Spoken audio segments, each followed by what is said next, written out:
shivering in the freezing rain and pinned against the hood of a rusted patrol car. Jolene Hargrove watched through a swollen eye as the family Bible was tossed into a mud puddle. The silver briefcase, the one that proved her land was worth millions, was now in the hands of the very man she thought was her protector. As the heavy zip ties bit into her wrists, her Uncle Silas leaned in close, his voice a jagged whisper over the sirens. "The land doesn't belong to the living, Jolene, and you're the only one left who doesn't know why." The sheriff didn't read her rights. He just handed Silas a shovel and pointed toward the dark mouth of the abandoned mine. Jolene looked around the circle of familiar faces, neighbors she'd known her whole life, and realized they weren't there to help. They were waiting for her to disappear so the water could stay clean. As the first shovel of red clay hit her boots, she realized the foreclosure wasn't about debt and the ministry wasn't about God. She had been betrayed for a secret buried deeper than any mineral vein. And the only person who knew the truth was currently drifting away on a morphine drip in a house that was already being torn down. The screen door groaned on its rusted hinges as Jolene stepped inside, the scent of stale coffee and antiseptic thick in the air. Her boots left smudges of red clay on the linoleum, same pattern her mother had picked out 20 years back, the edges now curled like dead leaves. The house exhaled around her, the hum of the fridge, the creak of the ceiling fan, the distant rattle of Otis's oxygen tank. She stood in the entryway, the foreclosure notice a crumpled, white-hot coal in her fist. The Alabama heat pressed against her back, a humid weight that refused to stay outside, while the cold dread in her gut suggested the very ground beneath her was liquefying. This land was supposed to be the one thing that stayed put. It was the Hargrove anchor, the soil that held her mother's memory and her father's pride. Yet the paper in her hand said it was nothing more than a series of numbers that no longer added up. She walked into the living room, where Otis sat slumped in his recliner. The morphine drip was taped to his arm, his fingers twitching against the armrest like he was playing an invisible piano. The TV flickered. Some game show with canned laughter, the volume turned low. A half-empty glass of sweet tea sweated onto the side table, the ice long melted. Jolene yanked the notice from her back pocket and slapped it onto the coffee table. The paper landed with a sharp snap, but Otis didn't flinch. His eyelids fluttered, heavy as barn doors. He was drifting in a haze that she couldn't penetrate, a chemical fog that made him a stranger in his own skin. She realized then, with a sickening lurch of her heart, that the man who had taught her to mend fences and hold her head high was gone long before the bank had arrived. He was mentally absent, a ghost inhabitant of a decaying kingdom, leaving her to face the wolves entirely alone. The silence of the house became unbearable, punctuated only by the rhythmic wheeze of the oxygen concentrator. Jolene turned away from the shell of her father and retreated toward the back of the house, her boots heavy on the floorboards. She reached the door to her late grandfather Silas's private study. The brass handle was cold, resistant, as if the room itself wanted to keep its secrets. She forced it open. The air inside was ancient, a mixture of pipe tobacco, leather, and the sweet, cloying scent of dust. Frantic, she began to tear through the room. She pulled leather-bound ledgers from the shelves and emptied mahogany drawers onto the floor. She was looking for a miracle, a forgotten deed, a hidden account, any legal loophole that could serve as a barricade against the bank. Her hands shook as she tossed aside old correspondence and yellowed maps, the desperation clawing at her throat like a physical hand. Among the debris of a life lived in shadows, she spotted the family Bible. It was a massive, leather-bound beast that usually sat undisturbed on a pedestal. As she moved it, a certified letter slipped from between the pages of Lamentations. Jolene froze, her breath hitching. She unfolded the paper, her pale green eyes scanning the text. It wasn't a bank document. It was a mortgage agreement. But the lender wasn't a financial institution she recognized. It was a suspicious contract between her grandfather and a local religious ministry she'd only heard mentioned in whispers. The terms were predatory, convoluted, and tied to the land in a way that made her skin crawl. This wasn't a standard loan for seed or equipment. It was a tether, a debt that felt more like a ritual than a transaction. She sat at the desk, the amber light of a small brass lamp illuminating the fine print. As she analyzed the jagged signatures and the strange clauses, the truth began to congeal. Her grandfather hadn't just lost the money to the drought or the rising cost of diesel. He had mortgaged the very soul of the farm for something called a mysterious outreach program. The realization hit her like a physical blow to the solar plexus. The patriarch of the Hargrove family hadn't been a victim of circumstance. He had intentionally traded their heritage to fund a cryptic, non-traditional spiritual enterprise. The money had been siphoned into a void of hidden motives, leaving the family with nothing but a crumbling house and a debt that smelled of brimstone and corruption. The sound of gravel crunching under tires snapped her back to the present. She looked through the grimy window to see a tan cruiser and a nondescript sedan pulling into the yard. Two men stepped out. A deputy she recognized as Miller and a gaunt man in a cheap suit named Vance. They didn't knock. They hammered on the door with the authority of men who knew they held the winning hand. When Jolene opened the door, Miller didn't even tip his hat. He thrust a stack of final eviction papers toward her chest. His voice was a flat, metallic rasp as he ordered her to vacate the premises immediately. There was no empathy for the dying man in the next room. No respect for the century of Hargrove blood in the soil. They were there to sweep the porch clean of her existence. Jolene didn't take the papers. She planted her feet on the sagging wood of the porch, her jaw set in a line that mirrored the jagged horizon. "My father is in that room," she said, her voice dropping into that dangerous, low growl. "He isn't moving today, and neither am I." The argument escalated with the speed of a brush fire. Vance tried to push past her, his face a mask of bureaucratic indifference, while Miller reached for her arm to pull her toward the steps. The air between them hummed with the heat and the sudden, sharp scent of violence. When Miller's hand clamped down on her forearm, the fresh scar from the barn throbbed in protest. She didn't think. She reacted. She swung a heavy garden shovel she'd left leaning against the siding, the metal ringing as it connected with the railing, forcing them back. The porch became a blur of motion and grit. Jolene fought with the ferocity of a cornered animal, her heavy work boots finding purchase on the splintered wood. She wasn't just fighting two men.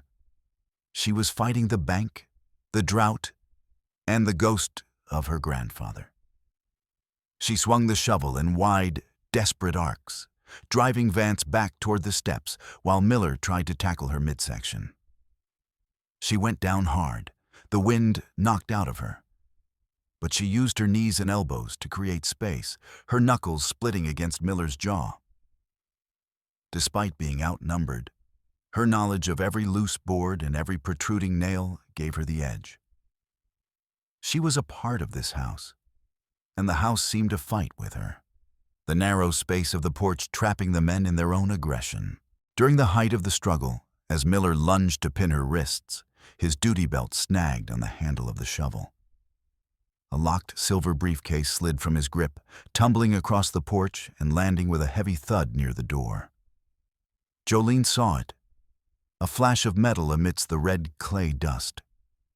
She rolled away from Miller's grasp, her fingers clawing at the handle of the case. With a surge of adrenaline that tasted like copper, she scrambled backward and shoved her way inside the house, throwing the bolt just as Miller's shoulder hit the door. The wood groaned, but the old oak held. She retreated into the kitchen, her breath coming in ragged gasps, the stolen prize clutched to her chest. She didn't waste time. She grabbed a heavy flathead screwdriver from the junk drawer and jammed it into the case's lock, twisting with all her strength until the mechanism snapped. The lid popped open, revealing not police reports or legal filings, but detailed, high-resolution maps. They were mineral rights surveys, marked with deep red ink across the Hargrove acreage. Jolene's eyes widened as she traced the geological data. The land didn't just have dirt and corn. It sat atop a massive, untapped deposit of rare earth minerals. The farm wasn't a failing business. It was a gold mine. The property was worth millions, a figure so large it made the foreclosure notice on the table look like a joke. Her hands moved to the side pocket of the case, pulling out a leather wallet and a set of identification papers. She expected to see the county seal, but what she found was a badge for Apex Resources, a multinational mining firm. Miller's face stared back at her from a corporate ID card, identifying him not as a deputy of the law, but as a security consultant. The uniform was a lie. The cruiser was a prop. He was a private mercenary, a hired gun tasked with clearing the path for a corporate giant. The realization washed over her like ice water. The law hadn't come for her farm. The vultures had dressed up as the law to steal it. The weight of the conspiracy settled into her bones, heavier than the Alabama humidity. The foreclosure wasn't a financial tragedy. It was a coordinated hit. Apex Resources had orchestrated the debt, perhaps even influenced the ministry, to ensure the Hargroves would be forced out before they ever realized what they were sitting on. Jolene looked at the maps, and then at the door, where the deputy was now calling for backup on a radio that likely didn't connect to any police station. She was no longer a woman losing her home. She was a primary target in a corporate war. The hunt had begun, and the mercenaries would not stop until the mineral wealth was theirs and she was buried beneath it. She knew she couldn't stay in the house. The oak door wouldn't hold forever against men with tools and a mandate for violence. She needed an ally, someone who knew the old ways of the county before the corporations had started buying up the souls of the locals. She thought of Uncle Silas. He was the family elder now, a man who still held sway in the local councils and knew where the bodies were buried. Gathering the maps and the stolen ID, she slipped out the back door, moving through the tall grass like a shadow. She reached her truck and tore down the dirt road, the dust cloud behind her a signal of her flight. She drove toward the secluded forest cabin where Silas spent his days, her mind racing with the hope that family blood would still run thicker than corporate ink. The cabin was tucked deep into a stand of ancient pines, the air cooler here, smelling of resin and damp earth. Silas was on the porch, his face a map of deep wrinkles and broken capillaries, clutching a glass of amber liquid. His son, Cousin Miller, a man built like a bull with eyes like flat stones, stood behind him. Jolene stumbled out of the truck, the maps clutched in her hand. She laid them out on the rough-hewn table, her voice shaking as she explained the Apex Resources plot. She showed them the mercenary ID, the mineral surveys, the proof that their ancestral land was being stolen by a ghost in a deputy's uniform. "We have to go to the state police," she pleaded. "We have to stop the sale." Silas didn't look surprised. He didn't even look angry.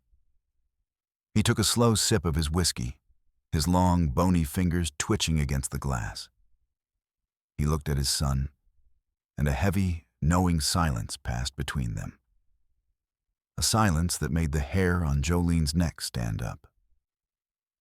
"Jolene, honey," Silas said, his voice a low, gravelly drawl that felt like a betrayal before the words even left his mouth. "You were never supposed to find that case." The world seemed to tilt. Silas leaned forward, the scent of cheap cologne and rot wafting off him. He admitted, with a chilling lack of remorse, that they had been on the Apex payroll for years. They weren't there to help. They were the local handlers, the ones who had ensured the family stayed quiet while the trap was set.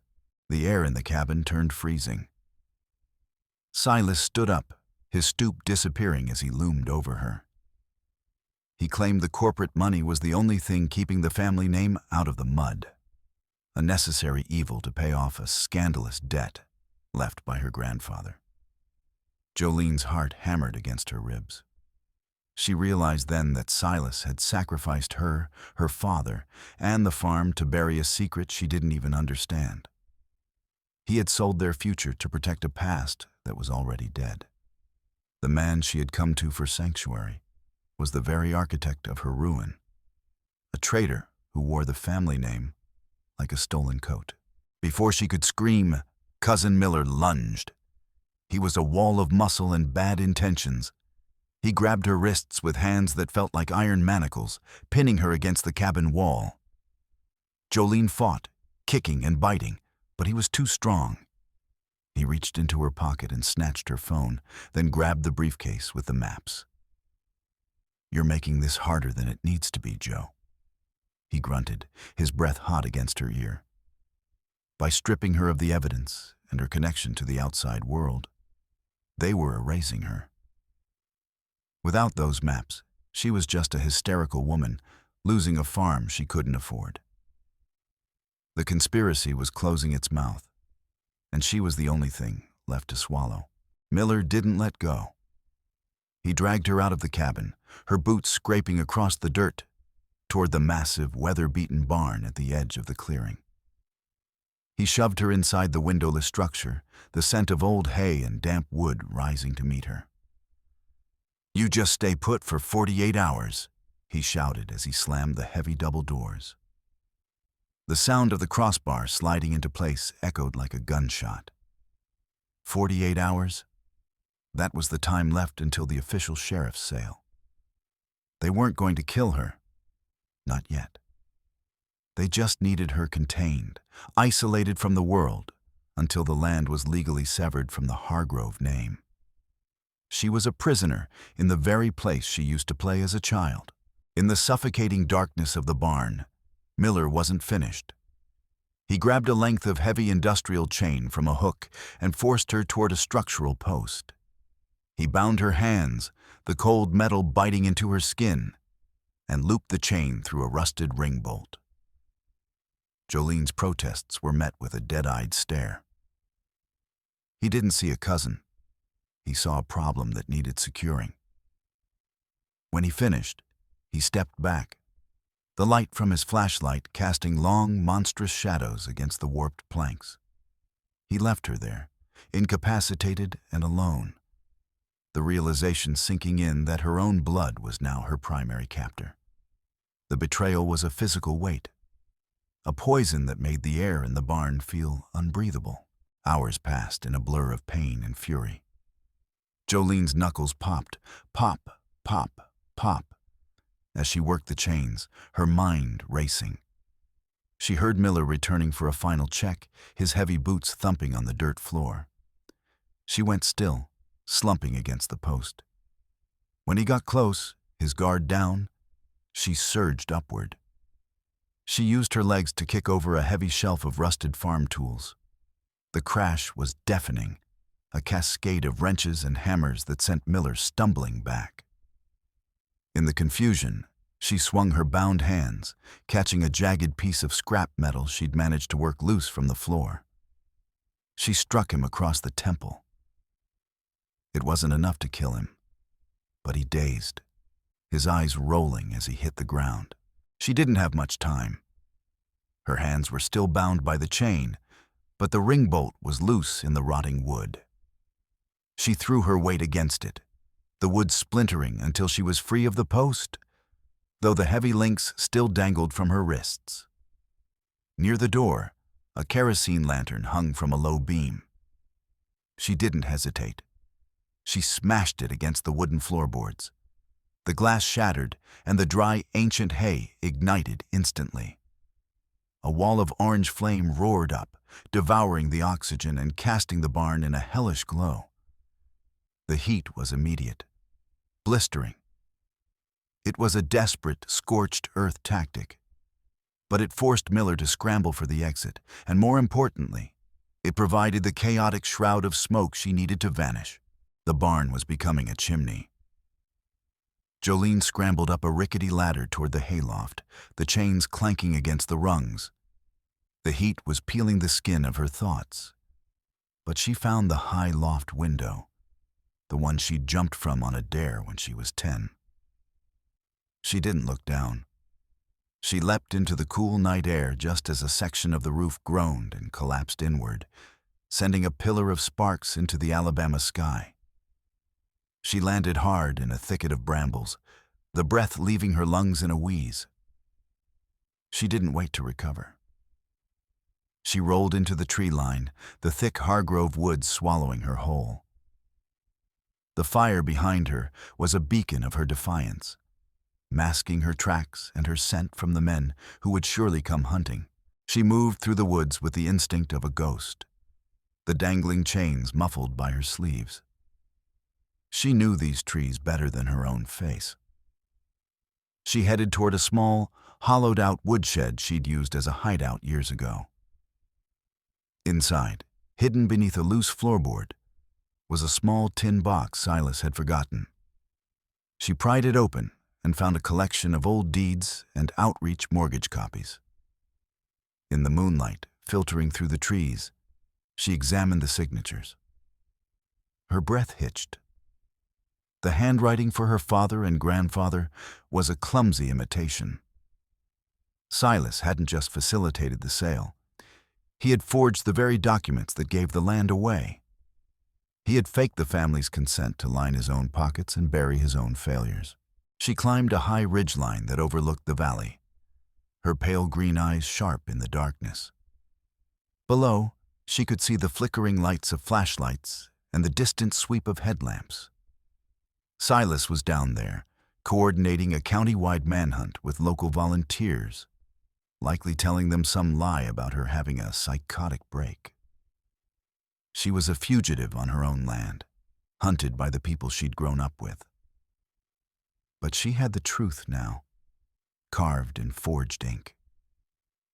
The Harvest Jubilee was the next day, the one time the whole county gathered in one place. If she could survive the night and the woods, she could reach the Jubilee. She would walk into the heart of their celebration and drag Silas and Apex Resources into the light, even if it was the last thing she ever did. The storm broke just before dawn, a violent Alabama deluge that turned the world into a gray, vertical sea. Jolene huddled under a rocky overhang, watching as the creek at the bottom of the ridge transformed into a churning brown monster. The flash flood was sudden and absolute, a wall of water that tore through the valley and washed out the primary bridge leading to the Jubilee grounds. She was cut off. The town was on the other side of a river that was now impassable by vehicle. To reach the festival, she would have to trek through the treacherous, rain-soaked back country, navigating miles of mud and tangled brush that wanted to pull her down and drown her. The isolation was compounded by the sound of a distant loudspeaker.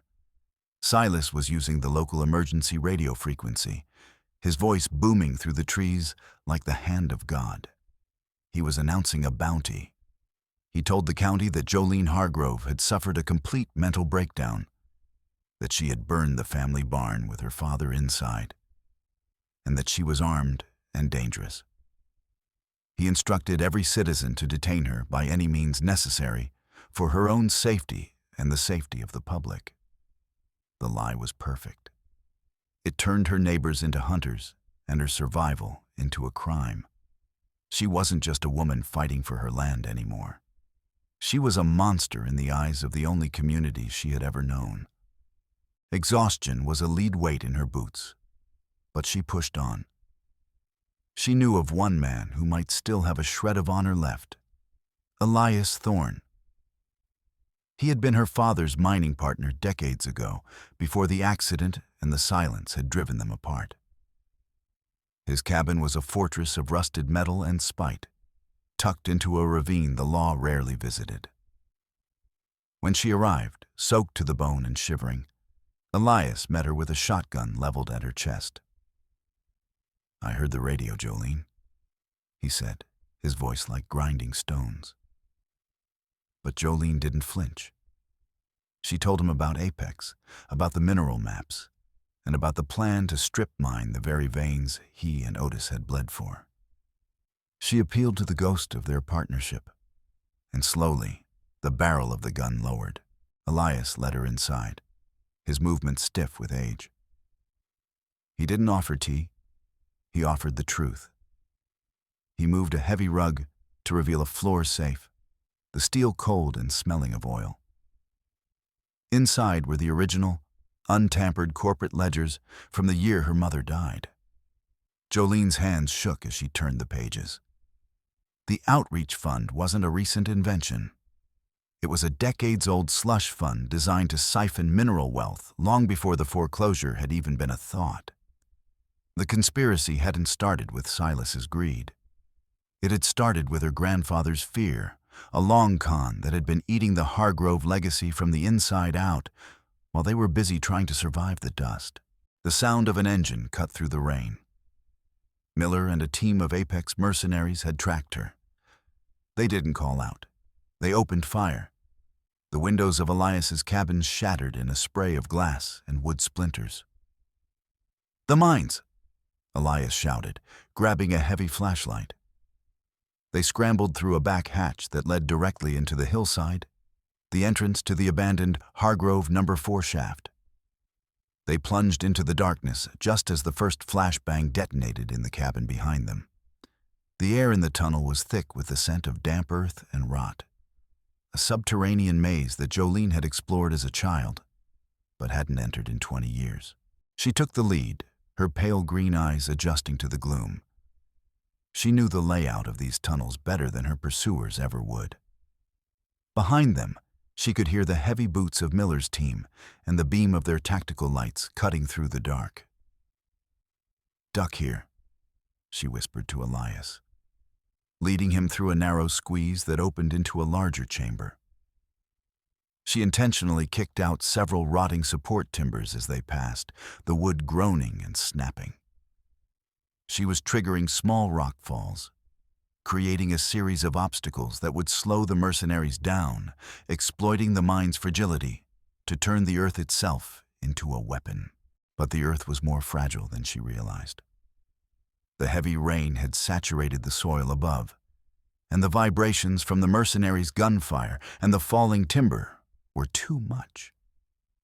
A low, guttural rumble started deep in the stone, a sound like a freight train coming from nowhere. "Run!" Jolene screamed, but the world was already collapsing. A massive cave-in roared down, a cascade of shale and ancient pine beams. Jolene felt a crushing weight slam into her leg, pinning her to the floor. Dust filled her lungs, thick and choking. When the noise stopped, the tunnel entrance was completely sealed. They were trapped in a pocket of darkness, the air already beginning to grow stale. Elias scrambled toward her, his flashlight beam dancing wildly. "My leg!" Jolene hissed through gritted teeth. She was pinned under a collapsing timber beam, the pain a white-hot spike through her thigh. Using a rusted iron pry bar she'd grabbed from Elias's cabin, she began to work at the debris, the metal groaning as she fought for her limb. Elias worked beside her, clearing a narrow vent near the ceiling to allow a trickle of fresh air to enter. The silence of the mine was absolute now. The mercenaries cut off by the wall of fallen earth. They were safe from the guns, but they were buried alive in the heart of the conspiracy. As they waited for the dust to settle and their strength to return, Jolene pulled the original ledgers from her jacket. She studied the fine print by the dim light of the flashlight, her heart sinking lower with every line. The realization was devastating. The debt structure Silas had agreed to was legally airtight. Even if she proved the fraud, even if she exposed the forgeries, the legal web was so tangled that the foreclosure would still go through. There was no loophole. The house, the roof over her father's head, the very walls that held her mother's memory. They were already irrevocably lost. The corporation had won the legal battle before she had even known there was a fight. She leaned her head against the cold stone, the tears finally coming. Her grandfather had legally signed away the right of re-entry. The land was a corpse, and she was just a ghost haunting the grave. She felt utterly defeated, a small woman crushed by a mountain of corporate paper. But as she looked at Elias, his face a mask of grim determination, something shifted. If she couldn't save the house, she could still burn the house of her enemies down. She wouldn't save the roof, but she would ensure an Apex Resources never got to feast on what was underneath it. They found a vertical ventilation shaft, an old widowmaker that led toward the surface. It was a brutal, finger-shredding climb, but they emerged, muddy and gasping, into the outskirts of the Jubilee Festival. The rain had slowed to a drizzle, and the town square was a riot of colorful lights and country music. Jolene watched from the shadows of a hay barn, her eyes hard. The townspeople were gathered, laughing and eating, completely unaware that their Harvest Jubilee was a victory party funded by Apex Resources. On the main stage, she saw the sheriff, a man she'd once trusted, shaking hands with Silas and a man in a liquid silk suit who could only be the Apex executive. The entire system was rigged, a circle of vipers celebrating their meal. The sheriff spotted her before she could move. He didn't hesitate. He lunged through the crowd, his face a mask of official concern that didn't reach his cold eyes. He tackled her into the mud near the outskirts of the square, the festive music of a fiddle player mocking her capture. "You're under arrest, Jolene," he shouted, his knee pressing into her back as he ratcheted the handcuffs shut. The town watched, some with pity, most with the suspicion Silas had planted. She was the crazy Hargrove girl who'd burned her own legacy. As they dragged her toward the patrol car, she saw Silas on the stage, a glass of champagne in his hand, his smile a sharp baring of teeth. They shoved her into the back of the cruiser, the metal grate a cold barrier between her and the world. But the sheriff was arrogant. He left her alone for a moment to speak with Silas. Jolene didn't waste a second. She reached into the lining of her boot and pulled out a small metal shim she'd taken from Elias's workshop. Her fingers moved with a precision born of years of wrestling with rusted tractor parts. She recalled the technical lessons Otis had taught her. How to feel for the tension, how to listen for the click. The adrenaline was a focused beam. With a sharp snap, the handcuffs fell away. She was free, but she was still in a cage. She didn't try the door. She knew it was locked from the outside. Instead, she threw her weight into her boots, kicking out the patrol car's partition glass. The shatter was like a gunshot. The deputy in the driver's seat panicked, swerving the vehicle violently across the muddy grass. As the car skidded toward a drainage ditch, Jolene lunged through the broken partition and out the open driver's side window as the car slowed. She hit the mud rolling, the foliage of the church grounds rising up to meet her. She narrowly avoided recapture as the stunned deputy scrambled out, her knowledge of the shadows and the brambles allowing her to vanish into the dense brush near the church basement. She slipped through a coal chute into the church basement, her heart hammering. The air was cool, smelling of damp concrete and old hymnals. But as she moved deeper, the space changed. There were folding tables covered in high-end laptops and stacks of technical blueprints. This wasn't a Sunday school room. It was a temporary operations hub for Apex Resources. She began to leaf through the blueprints, her eyes widening as she read the chemical filtration data. They weren't just going to mine. They were going to use a high-toxicity leaching process to extract the minerals. The maps showed the runoff would flow directly into the town's primary aquifer. They were going to permanently poison the water for the entire county just to get at the rare earth beneath her farm. The horror of it was the final fuel she needed. This wasn't just about her father or her house anymore.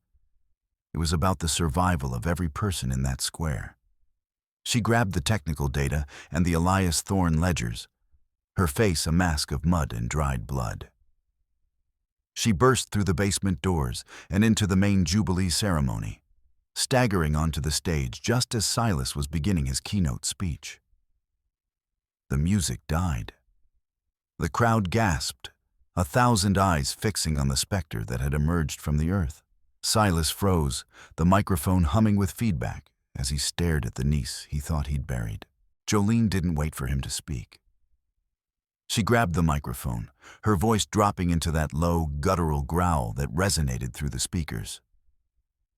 "You want to know what they're harvesting?" she shouted. She patched the church's sound system into the digital recorder she'd taken from the basement, playing the recorded confession Elias Thorne had given her in the mine. His voice, gravelly and full of regret, echoed through the square, detailing the poisoned water table and the lethal environmental risks. The festive atmosphere evaporated, replaced by a cold, sharp suspicion that rippled through the crowd like a physical wave. She turned to Silas, her pale green eyes burning. She held up the financial ledgers, her voice steady as she revealed the outreach fund for what it was. A slush fund used to bribe the town council and the sheriff. She called out the names, the amounts, the dates.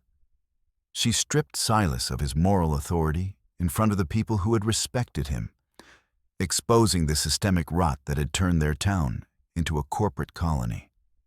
The sheriff tried to move toward her, but the crowd, her neighbors, the people Silas had lied to, blocked his path. The tide had turned. The vipers were cornered. Jolene turned to the Apex executives in the front row, her voice dropping to a whisper that carried further than a scream. She presented a legal ultimatum. If they didn't sign a binding settlement right there in front of 1,000 witnesses, she would hand the environmental data and the bribery ledgers to the federal regulators she'd already contacted via Elias's old shortwave radio. She used the threat of a federal investigation and the massive, crushing fines that would follow to leverage the executives into a desperate legal corner. They were businessmen, and they knew when a project had become a liability. Under the pressure of an angry, betrayed mob that was beginning to move toward the stage, the Apex executives signed the document Jolene thrust toward them. It was a legal maneuver she'd spent the night in the mine planning, converting the Hargrove land into a protected state park in perpetuity. This effectively blocked all mining operations, securing the environment and ensuring Silas wouldn't see a single cent of profit from his betrayal. The land was no longer hers, but it would never be theirs.